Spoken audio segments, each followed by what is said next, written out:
Hello, everyone. Welcome to today's live session. I think we're just coming up to 12:30 now, so we're starting on time. Just wait for a few people to join. So just to explain how these work, we do these 3 days a week. So Monday, Wednesday, Friday. Have a quick look at what's been going on in the major markets in recent days. So what's been happening over the last few days, what's been moving, and a look ahead to what to watch over the next few days. Let me just bring up the risk warning while I'm talking away. So we'll take a look at stock market indices, a couple of major currencies, the euro and the pound, gold and oil. And it has been a pretty volatile week. On Monday, I was talking about stock markets could be the one to watch. We saw a massive sell-off on Monday for these markets, for US markets in particular. So we'll spend a bit of time looking at those as well, because we are really next to some big levels. So also, if you have any questions while I'm talking away, just feel free to type them into the chat box thing on YouTube, and I'll answer them as I'm going through. I'm also going to mention today that we've launched 2 new indices that some people might be interested in.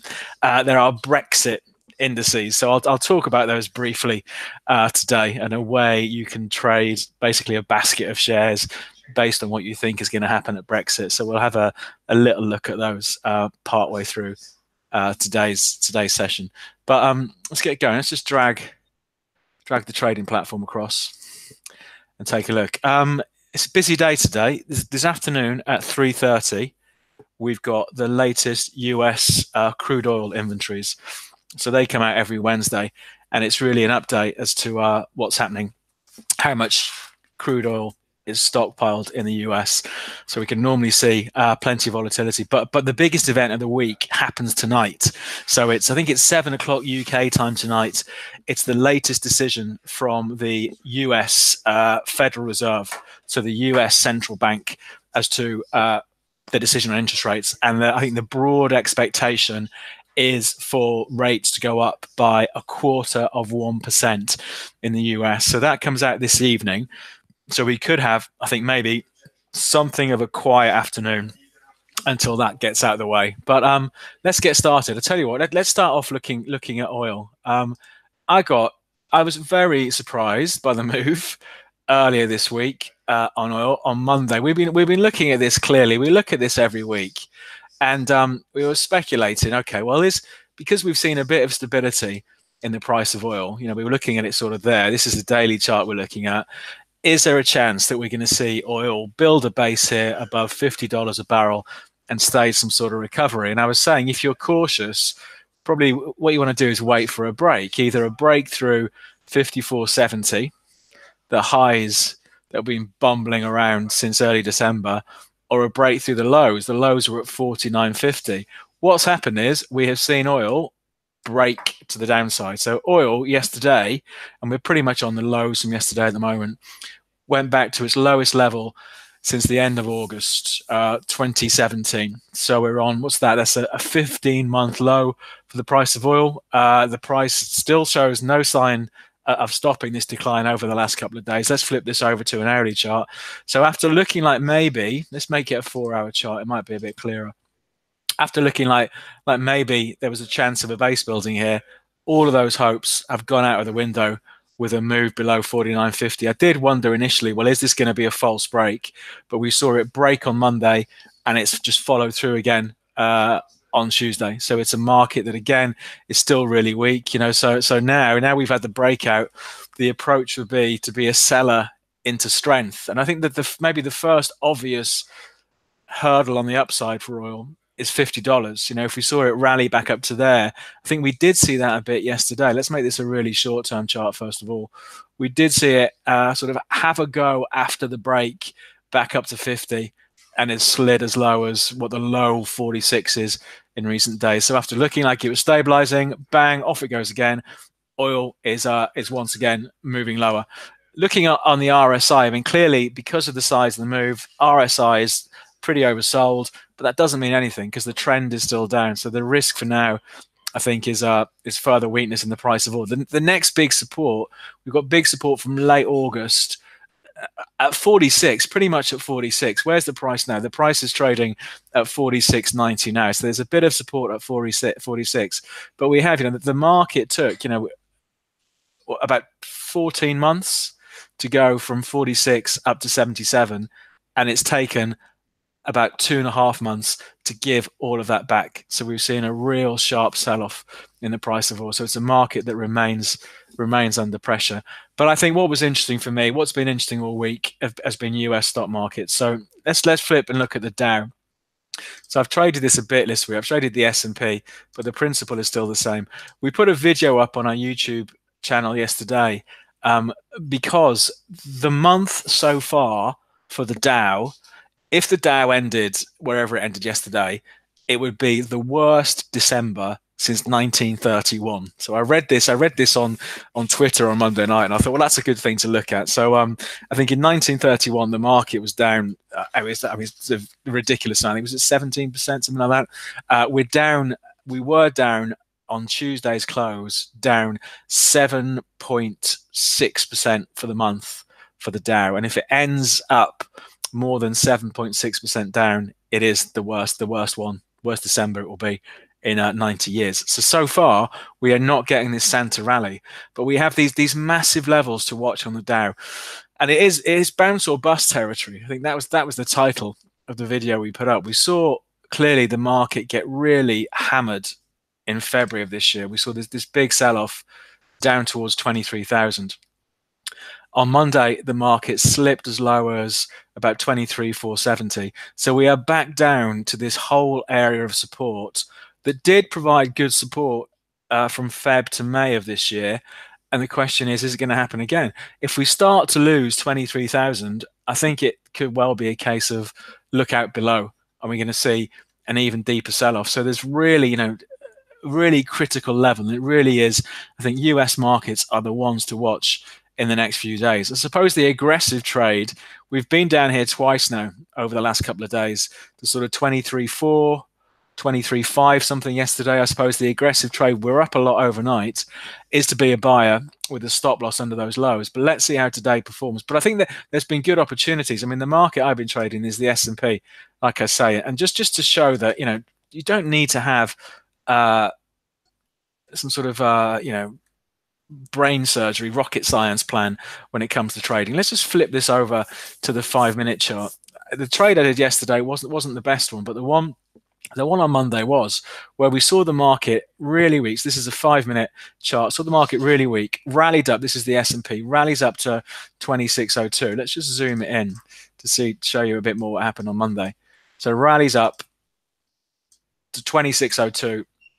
2603, about 4 o'clock UK time, sells off again, goes back up to it again about 5 an hour later, and runs out of steam. And this was Friday's close, so it couldn't go positive on the day. And I thought, well, that's interesting. We've seen the market sell off really hard, rally back up to 26, can't go positive. So I ended up going short after it failed here, because the obvious place was to have a stop above those recent highs, and it worked well because the market fell off a cliff.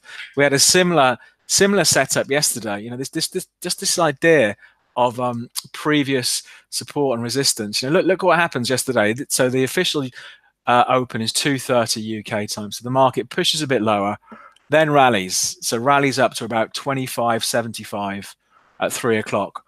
Sells off, rallies up again at 5 o'clock. Again, it cannot get through this old level. I actually had ended up selling it here, so I sold a bit too early, but could not get through this old level and then sells off. So again, if we're seeing it struggle with previous highs throughout the session, in a market that's been as weak as this one, it can be having an interesting opportunity to get short, and the market fell off a cliff and slipped, but we have bounced back overnight. So in a nutshell, if we see US markets push below the lows of this week, we're breaking potentially some big levels from earlier in the year, and the risk is the start of a new move lower. So let's see what happens. If they're going to bounce from anywhere, then this is the area. But we're back to these lows from February for the major US indices, and this has been important levels in the past. So I think it's going to be, again, a key couple of days, plenty of volatility in these markets.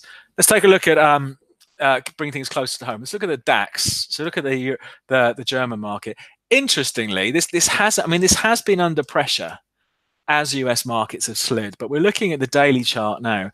It's still holding above the December lows. So the DAX, has not slipped through its December lows. It's a lot lower than it was beginning of the year. The DAX overall this year has been much more bearish, much more negative than these US stock markets. But so far, at least, the big level on the DAX is about 10,580, and I think it's been pretty sort of low volatility, relatively speaking. But this is the level, the lows from December, 10,580. The market last night came down to about 10,660, and we've seen it bounce back a little bit. So the DAX, if US markets do start to sell off heavily, I can't see the DAX just bucking that trend. But for now, at least, it is holding above those lows. And the last one we'll look at is the FTSE 100. So the FTSE, always a bit of an odd one, the FTSE, because weakness in the pound helps the FTSE. So the FTSE, again, was dragged down yesterday because the pound has been stronger this week. We'll take a look at that in a minute. But so far, at least, it's sort of flirting with these lows from earlier in December, around 66.70, and a bit of a turnaround today. So a strong performance for the FTSE today. But overall, it looks a bit like the DAX at the moment. It's still a weak market. It's on new lows for the year. But I think the direction for stock markets all hinges on what happens in the US. So those are the markets to watch. But maybe we will have a quiet afternoon today. So until we get this interest rate decision out of the way this evening in the US. So let's see what happens. I'll just talk a little bit about these Brexit indices. So if you're on the platform, we've launched 2 new indices this week. If you type Brexit into the search box up there, so it's they're listed by, or they're constructed by the CBOE. That's why you see CBOE at the beginning. So the Chicago Options Exchange and Futures Exchange. So it's the Brexit high and the Brexit low. Let me bring up the Brexit high. So the Brexit high index, so the Brexit high is an index based on the 50 largest UK listed companies that get the largest portion of their revenues from the UK. So Brexit high 50 is made up of the 50 biggest companies on the stock market that are very UK focused for their business. Okay, so that's the Brexit high. And it's been sliding since May. I mean, it has been following markets down anyway, but maybe over exaggerated because of their exposure to the UK. That's the Brexit high. The Brexit low, there's a Brexit low index. So the Brexit low, as you might guess, is the opposite of the Brexit high. So this is based on the 50 largest companies where the smallest part of their revenue comes from the UK. So they're listed on the London Stock Exchange, but they derive most of their income from overseas. So we thought it's just an interesting thing to give people, given that Brexit continues to dominate, the economic discussion in the UK, the political discussion, all of that sort of stuff. So we thought we'll put these indices in so people can trade them, and you can trade them like anything else. If you think, for example, the Brexit low has dropped 10% this year, the Brexit high has dropped 14%. So if you thought, well, actually the move in the Brexit high is overdone, you could buy it. If you thought the Brexit low was going to drop further, you can short sell it. So these are our Brexit indices, and it's like any other index. It updates during the day. There's a 5-minute chart. It moves around. Blah blah blah. All the usual stuff. So you can trade it both up and down. So to find out more about these markets, if you're a client, just log onto the platform, search for Brexit, and you'll see them. You'll see them in there. Okay, and you can just sort of trade them like anything else. So there are our new Brexit markets. Let's have a quick look. What's the spread? This Brexit high is a 20-point spread. 20-point spread on that, and the Brexit low is pretty much the same. 20-point spread. There we go. That was someone's question. Someone else is saying, using small accounts in my account at the moment, started with £100 using 1-minute time frame charts. What's the best chart platform to use on 1 minute? Well, you can use us for 1-minute charts. Obviously, let's bring this up. 1-minute chart of the pound. But I would not recommend using 1-minute charts though. I think it's great for brokers. It's great for the likes of Capital.com, because a 1-minute chart, you'll be buy, sell, buy, sell, buy, sell. But I think if you're newer to trading, it's much less stressful to take a step back and look at slightly higher timeframes. Maybe you're making a fortune off 1 minute charts, and if you are, good luck to you. But I think the mistake too many people make is they start with such a short time frame that they end up getting whipped about. So I think if you're finding that with your 1 minute charts, take a step back to a bigger picture. Like there's an hourly chart, the pound, for example. So the pound the last few days has been clear. This market's been trending up. So you can definitely look at 1 minute charts on our platform. But I think for most people, that's probably a bit too short term. Okay, but if it's working for you, fair enough. But I think a common mistake most people make is start off far too short term when it comes to looking at charts. Okay, so that was our Brexit market. Where have we got in our markets? We'll look at pound, the euro, and the price of gold. So let's take a look at those. So let's do euro US dollar first of all. I think he was saying earlier this week. Let's just flip this over to a daily chart. Here we go. So we'd seen the market, this big sell-off in November where the euro slipped towards 112. And I'd said when we were looking at this earlier this week, whenever we've seen it have a little look below 113, do I think, someone's asking, do I think Bitcoin could be a safe haven? You've got to be joking there, haven't you? Bitcoin, one of the most volatile markets over the last year, that's dropped 80%. I think we'd be stretching it to say that was a safe haven, So I think there are safer havens than Bitcoin. Let's put it that way. So let's have a look at euro dollar. So euro dollar spiked below 113 in November. We saw a bounce back, spiked below it again end of last week, and we've seen a bounce back this week. But it's a pretty low volatility market. Look the range over the last 3 weeks. We've gone from 114.70 to 112.70. We've seen a 200-point range. So it's been a really tight market in euro dollar, excuse me, in terms of volatility. But if we just flip this over, there's the trend for the week so far. We're pushing higher, but I can't help thinking that we're sort of pushing into what could be a bit of a trouble zone for euro dollar. 114.40 the old highs, 114.60 to 70 the highs from November. Let's see what happens tonight with this interest rate decision from the US. Let's see what happens there. But maybe the euro, unless we get some massive news from somewhere, is starting to maybe a little bit overstretched within its tight range. We've gone back to the daily now, looking at the RSI. We're not really that overbought on the RSI, but last time around, the RSI only got as high as 61% before it rolled over. So there are quite a few hurdles for euro dollar from here.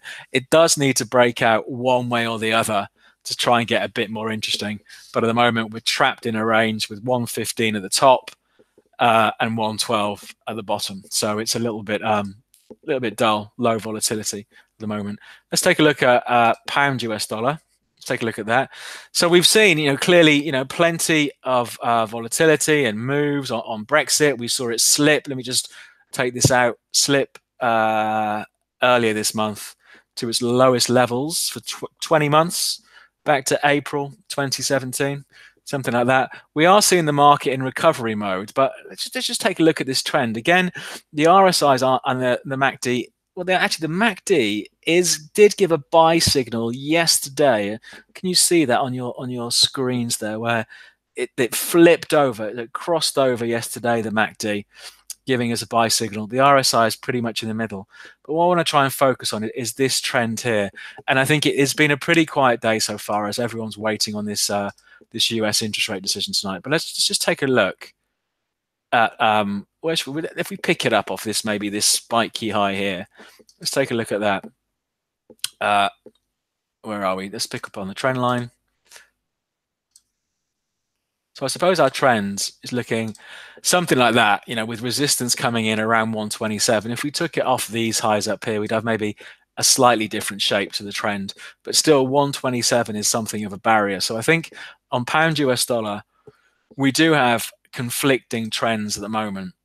And I suppose if you were going to be very disciplined, you should be looking to sell, because that trend is still down from the 130-150 levels beginning in November. 127 is a real problem. Yeah. On the downside, we've got I think levels to watch this afternoon and going into the announcement tonight. The lows from yesterday around about 126. Trend line support from 126. So if we did see it under a bit of pressure off this interest rate decision tonight, down to 126, maybe we see a bounce back, but 127 is a real problem. So for now, at least, it's had a good week so far, the pound, relatively speaking. But in the great scheme of things, you can see that big trend is still down. So let's see what happens. And finally, we might look at Bitcoin actually, because Bitcoin has moved a bit. Let's look at Bitcoin, then we'll look at gold. So we'll look at Bitcoin. There we go, crazy market. So we are. I was mentioning last time around, 3,000 could be an important level for Bitcoin. It was a level, the lows from September on the way up to the heady heights of 19,000 and something. So far, at least, this 3,000 level is holding the price up. We have had miraculously 3 days of gains in Bitcoin, but there are so many hurdles that I think the next hurdle is about 4,000 first of all, as something of a psychological level, and 4,400. The highs just in late November, just before it plunged again. But that big trend clearly still down for Bitcoin. And finally, and then I'll have a look if there's any more questions. Oh, do you have any opinion on why stock indices are doing so bad right now?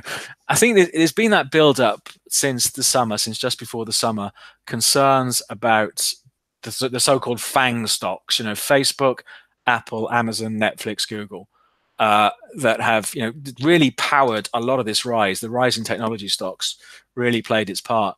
And clearly they have come off the boil. There are worries there.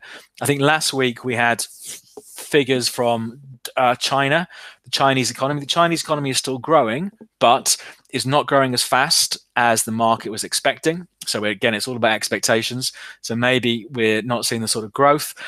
France and Germany, we had fairly poor economic figures from them. So there's just this worry weighing on markets now. We're getting towards the end of the year, look into 2019. Is it going to be a much tougher time for the world economy in 2019? And stock markets, particularly US stock markets, have come an awfully long way. So maybe they're a bit overstretched. So I think it's a combination of those factors that look at that. Okay, so what are we talking about? Gold. The recovery continues. So the recovery in gold continues. Off those lows, briefly nudged out just about yesterday to its highest levels since the summer, since July. And for me, that's it. It's the same as it is every time we look at gold. That the recovery from 1160 is still going. The immediate target, maybe this spiky high in July, 1265. After that, maybe back up to 1300. Any weakness still looks like a buying opportunity. We've got support coming in at 1210. Bigger support, 1195, 1200. Oh, someone's asking about oil. We looked at that right at the beginning. I think oil was one of the first markets we looked at. So the recovery in gold continues. But and that's it, really. I think the immediate ones to watch, for my money, it is still stock markets, because we have, let's bring up the Dow, because there has been such enormous volatility in these last few days.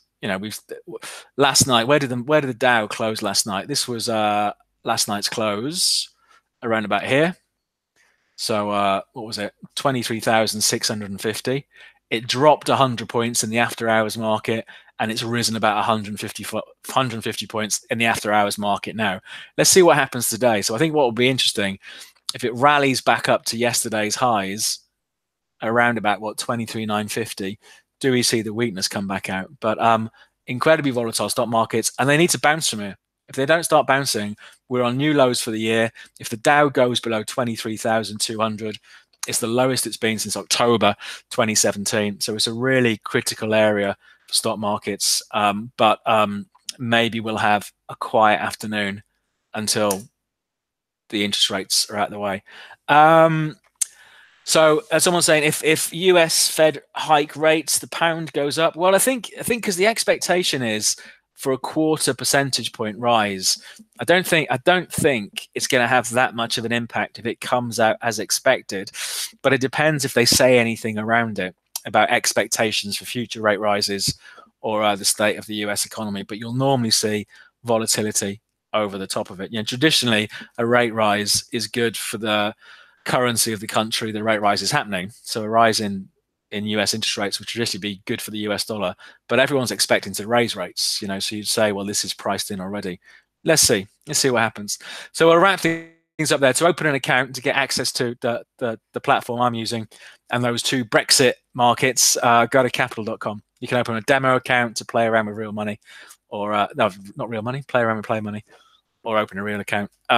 Any questions after this? Drop me an email or leave a message on this YouTube video. Leave a message at the bottom, and I'll always try and answer them. And you can follow me on Twitter for updates throughout the day. And I'm at Jones the Markets on Twitter. But we're at things up there. Thanks for coming along. We'll do it all again this Friday. We'll see where we are at the end of the week. And I think stock markets are the ones to watch. So until then, I hope your trading goes well, and see you Friday.